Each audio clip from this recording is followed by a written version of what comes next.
Saya Dr. Franky PPK Menkes selaku Direktur Rumah Sakit Gemim Pancaran Kasih Manado, bersama direksi dan segenap karyawan mengucapkan turut berbelasungkawa atas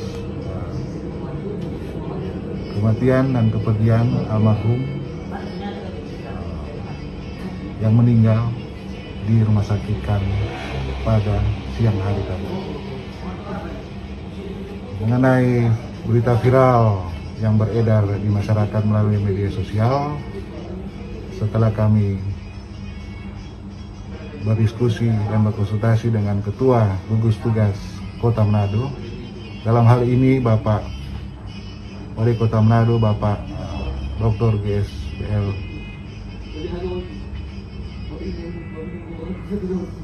kami disarankan untuk memberikan klarifikasi. Setiap pasien yang masuk di Rumah Sakit Gemim Pancaran Kasih, ODP, PDP, dan COVID-19 terkonfirmasi, pada saat masuk itu langsung kami notifikasi ke Dinas Kesehatan Kota Manado sebagai gugus tugas dan Dinas Kesehatan Provinsi sebagai gugus tugas di Provinsi Sulawesi Utara. Dan selama dalam penanganan dan perawatan, apabila pasien ini meninggal, kami juga harus menotifikasi atau memberitahukan ke gugus tugas Dinas Kesehatan, gugus tugas Kota Manado, dalam hal ini Dinas Kesehatan Manado, dan gugus tugas Provinsi Sulawesi Utara, dalam hal ini Dinas Kesehatan Provinsi Sulawesi Utara. Dan apabila pasien PDP, ODP, COVID-19 terkonfirmasi meninggal, ada protokol yang digunakan, yaitu protokol jenazah pasien COVID-19 karena dalam keadaan wabah. Jadi harus menggunakan protokol jenazah COVID-19. Di rumah sakit kami ada yang meninggal beragama Kristen Protestan, ada yang beragama Kristen Katolik, ada yang beragama Muslim, ada yang Buddha, Hindu. Tentu masing-masing ada penanganan sesuai dengan keyakinan agamanya. Kebetulan pasien ini beragama Muslim, jadi kami menggunakan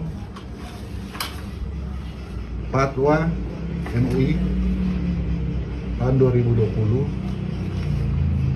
nomor 18 tentang pedoman pengurusan jenazah Muslim yang terinfeksi COVID-19. Di pasal 7 disebutkan jenazah bisa dimandikan, bisa dikafani dan disolatkan, tentu dengan atas dasar pertimbangan untuk memandikan dan mengkafani itu oleh petugas, dan untuk mensolatkan oleh pemuka agama yang beragama Muslim.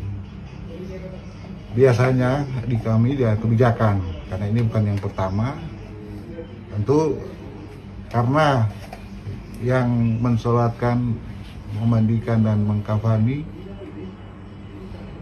menanggung risiko yang bisa terjadi, dalam hal ini tertular, maka dia harus menggunakan APD level 3, dalam hal ini APD lengkap. Dan biasanya kami memberikan insentif sebesar 500.000 per orang. Kebetulan yang terjadi tadi adalah yang memandikan pemuka agama, yang mengkafani dan mensolatkan.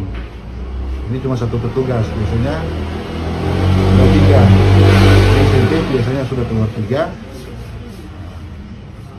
Yang menerima adalah pemuka agama. Petugas kami di sana melaporkan, dok ada 2 insentif yang tertinggal, yang saya instruksikan berikan saja ke siapa saja yang ada di situ.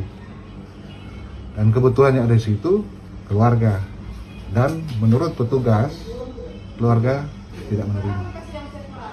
Jadi itu ada miskomunikasi, mungkin ada kesalahpahaman. No? Kalaupun kami salah, kami mohon maaf, tapi dari lubuk hati kami yang terdalam, kami hanya menjalankan kebijakan yang telah dibuat. Dan misalnya pun kalau diterima, anggaplah itu sebagai ungkapan bela sungkawa. Bukan dalam hal ini yang beredar isu kami menyogok untuk mengatakan pasien ini COVID-19. Untuk menentukan pasien ini COVID-19, dia harus melakukan pemeriksaan swab PCR dan dia harus positif. Sepanjang dia belum ada hasil, nggak bisa dia tentukan dia pasien ini COVID-19 terkonfirmasi. Di dalam hal ini pasien ini terdiagnosa sebagai PDP COVID-19. Untuk protokol yang digunakan adalah harus protokol penanganan jenazah COVID-19.